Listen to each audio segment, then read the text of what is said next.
अस्सलामुअलैकुम दोस्तों, मैं हूं नौशेरवान और आप देख रहे हैं हालात विद नौशेरवान। बिलाहिर सबा कमर और बिलाल सईद का गाना कबूल रिलीज़ हो गया है। ये वही गाना है जिसके कुछ मनाजिर लाहौर की तारीखी मस्जिद वज़ीर खान में अक्सबंद किए गए थे और इन पर ऐसा तनाज़ा खड़ा हुआ कि सबा कमर और बिलाल सईद को ना सिर्फ माफ़ी मांगना पड़ी बल्कि अब ये मनाजिर रिलीज़ होने वाले गाने की वीडियो का हिस्सा भी नहीं है। ये वीडियो बनाने से पहले मैंने भी गाने की पूरी वीडियो देखी। ये एक मियाँ बीवी की कहानी है। मियाँ जो है वो अपनी बीवी को सरप्राइज़ देने के लिए एक प्रॉपर्टी डीलर से राब्ते में होता है और इस दौरान बीवी उस पर शक कर रही होती है, लेकिन वीडियो के एंड पे हामंद अपनी बीवी को सरप्राइज़ देता है घर की शक्ल में और बीवी खुश हो जाती है और यही शायद वो कबूल है।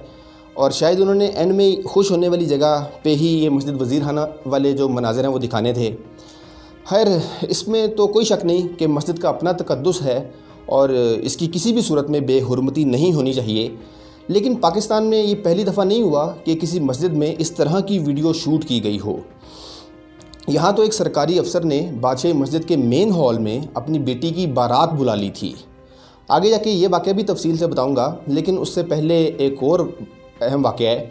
वो कुछ यूँ है कि जब जनरल परवेज़ मुशर्रफ के दौर में जब वो बावर्दी सदर थे, उनके दामाद आसिम रज़ा जो पाकिस्तान की एंटरटेनमेंट इंडस्ट्री से ताल्लुक़ रखते हैं, परे हटलव और होमन जहाँ जैसी फ़िल्मों के डायरेक्टर भी हैं ये आसिम रज़ा साहब, और जुनून बैंड के एक बड़े मशहूर गाने सैयों ने की वीडियो भी इन्होंने डायरेक्ट की हुई है।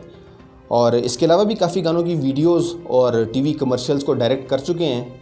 उनका अपना एक प्राइवेट प्रोडक्शन हाउस है कराची में, वीएन फैक्ट्री के नाम से। अच्छा जी, उनकी ख्वाहिश पर एक सरकारी लेटर हेड पर उस वक्त के डायरेक्टर आर्कियोलॉजी पंजाब को एक लेटर लिखा गया।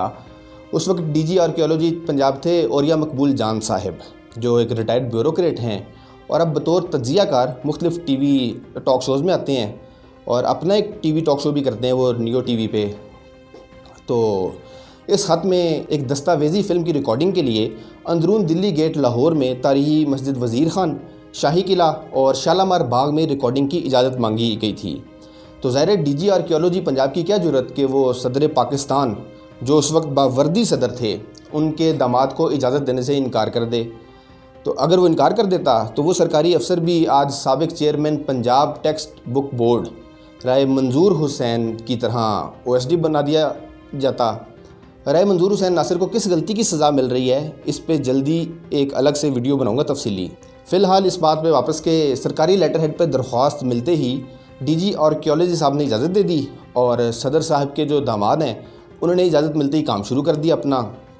अब इस रिकॉर्डिंग के दौरान पूरी जो सरकारी मशीनरी थी वो सदर साहब के दामाद का मुकम्मल ख्याल रखने में पूरी जाफिशानी से लगी हुई थी और सारे अमले को बाकायदा हदायत जारी की गई थी कि सदर साहब के जो दामाद हैं उनको कोई मुश्किल पेश ना आए, यानी इस तरह इन्हें फैसिलिटेट किया गया था।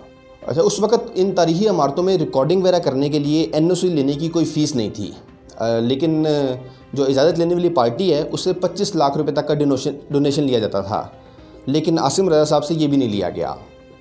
जबकि असल में ये सारी रिकॉर्डिंग एक मोबाइल कंपनी मोबिलिंक के एक तवील दौरानिए के इश्तिहार के लिए थी और ये इश्तिहार कौमी तराने की एक रीमिक्स वीडियो थी और मोबिलिंक ने इस वीडियो रिकॉर्डिंग के लिए 1 करोड़ रुपए में एक प्राइवेट प्रोडक्शन हाउस से मुआहदा किया था और उस प्राइवेट प्रोडक्शन हाउस के मालिक ने अपने ताल्लुकात का नाजायज़ फ़ायदा उठाते हुए सरकारी ख़जाने को नुकसान पहुंचाया। कोई पूछने वाला नहीं।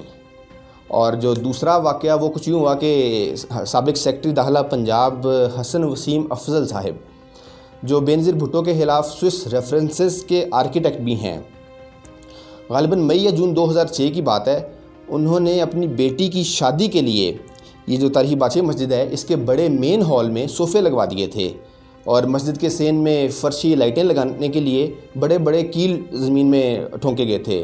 तो ज़ाहिर है उनसे ज़मीन पर लगे हुए जो कीमती और तारीखी पत्थर हैं उनको भी नुकसान पहुंचा। और ग़ालिबन इस शादी के 3 फंक्शन यहाँ बादशाही मस्जिद में हुए थे, मगर तब महकमे के किसी अफसर को मुअत्तल किया गया और ना ही किसी के ख़िलाफ़ कोई इंक्वायरी हुई। ये ख़बरें बाकायदा अखबारों में छप चुकी हैं। इसलिए मेरा ख्याल है कि ऐसे मामलात सोशल मीडिया पर उछालने से बेहतर है कि कानून की जो बालादस्ती है वो यकीनी बनाई जाए। ताकतवर दबाव डालकर अपना काम करवा ले और उससे कोई पूछे भी ना, और दूसरी तरफ बाकायदा ज़ाब्ते के तहत जो आपके यहाँ कानून राइज है उसके तहत अगर कोई कमज़ोर कोई गलती कर बैठे तो उसके लिए माफ़ी कोई नहीं। तो अगर बरसरे इक़्तिदार सदर के दामाद को एक इश्तिहार की वीडियो बनाने की इजाज़त मिल गई और उसमें भी म्यूज़िक इस्तेमाल हुआ, एक ताकतवर सरकारी अफसर की बेटी की शादी की तकरीब हो गई मस्जिद में, और उस वक्त गलती करने वाले को सज़ा ना मिलने की वजह से अब ये गलती दोबारा हुई, तो उम्मीद है कि इमरान खान साहब की रियासत मदीना में ऐसी गलतियाँ बार बार नहीं होंगी। अच्छा, आपके ख़्याल में इमरान खान रियासत मदीना बनाने के सही रास्ते पर चल रहे हैं या मामला कुछ और हो चुका है? कमेंट्स में अपनी राय का इजहार ज़रूर करिएगा। और हाँ, अगर आपने अभी तक हालात विद नौशेरवान को सब्सक्राइब नहीं किया तो प्लीज़ सब्सक्राइब कर लें, बेल आइकॉन पर टच कर लें और वीडियो को लाइक और शेयर भी ज़रूर कीजिएगा। शुक्रिया।